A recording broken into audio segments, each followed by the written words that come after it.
तो शास्त्र तो बखान किया है। भारत के प्रथम नोबेल पुरस्कार हुए हैं जिन्होंने लिखा है जन गण मन अधिनायक जय है, रविंद्रनाथ टैगोर। उन्होंने अपने एक उपन्यास लिखे हैं गीतांजलि, बंगला में लिखे हैं आमी नटराज चेला, मैं नटराज का चेला हूं, नटराज कहा गया है शिव को। तो ये बात शास्त्रों में तो विदित है, लोगों ने कहा है कि मेरे गुरु शिव हैं, लेकिन लोगों ने किसी ने कहा नहीं कि महादेव गुरु है, उस गुरु को अपना गुरु बनाया जाए।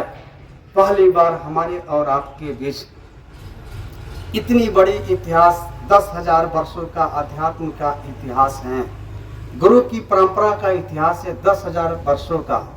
पहली बार एक महामानव जो कोई दाढ़ी बढ़ाने वाला नहीं, कोई गिरवा पहनने वाला नहीं, कोई डमरू त्रिशूल लेकर आने वाला नहीं, एक आईएएस अफसर जो बिहार सरकार में ज्वाइंट सेक्रेटरी पद से अवकाश प्राप्त हुए, जिनका नाम है श्री हरिंद्रानंद साहब।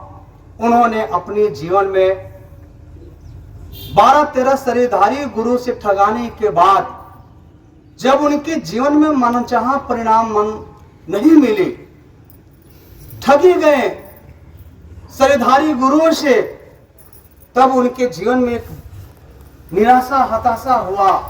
तब उनके मन में एक बात आई कि गुरु के बारे में कहा जाता है, विद्यालय में पढ़ते थे तो वंदना कराई जाती थी। गुरु के बारे में कहा जाता है कि गुरुर् ब्रह्मा गुरुर् विष्णु गुरुर्देवो महेश्वरा गुरुर् साक्षात् परम ब्रह्म तस्मै श्री